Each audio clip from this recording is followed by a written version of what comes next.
ശരിക്കും ഈ ഒരു ലക്ഷണങ്ങൾ എന്തായിരിക്കും ഹാർട്ട് അറ്റാക്ക്? എനിക്കിപ്പോ ഒരു ഹാർട്ട് അറ്റാക്ക് വരാൻ സാധ്യത ഉണ്ട്, എനിക്ക് എങ്ങനെ മനസ്സിലാക്കാൻ പറ്റും സാധ്യത ഉണ്ടോ എന്നുള്ളത്?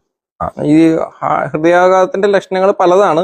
ഇപ്പൊ നെഞ്ചിന്റെ നടുഭാഗത്ത് വരുന്ന അതിശക്തിയായ സമ്മർദ്ദം അഥവാ ഹെവിനെസ്, ഇല്ലെങ്കിൽ വേദന, എരിച്ചിൽ, ഇതെല്ലാം ഒരു ഹൃദയാഘാതത്തിന്റെ ലക്ഷണങ്ങളാവാം ശക്തിയായിട്ട് വരുന്നത്.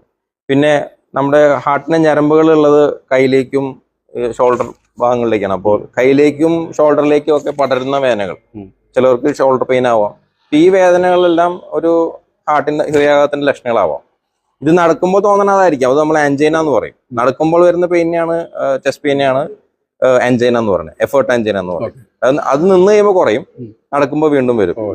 അപ്പൊ അങ്ങനെയുള്ള വ്യക്തിക്ക് ഹൃദയാഘാതം വരാനുള്ള ചാൻസ് ഉണ്ട്.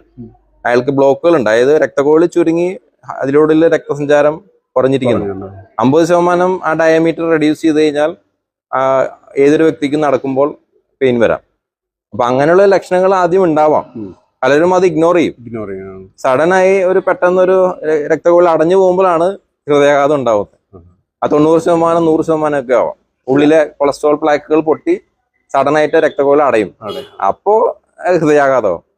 ഈ ഹൃദയാഘാതത്തിന്റെ ലക്ഷണങ്ങളാണ് അതിശക്തിയായ വേദന, വേർക്കുക, പിന്നെ കൈയിലേക്കും ഷോൾഡറിലേക്കും വേദനകള്.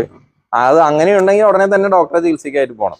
അപ്പൊ നമ്മള് ലേറ്റ് ആക്കരുത്. കാരണം പിന്നെ പുലർച്ചെ ആവട്ടെ രാവിലെ ആവട്ടെ പോവാം. പലപ്പോഴും ഉണ്ടാവുന്ന അങ്ങനെയാണ്. ഇത് ഗ്യാസിന്റെ ആവും, നമുക്ക് ഗ്യാസിന്റെ മരുന്ന് കഴിക്കാം.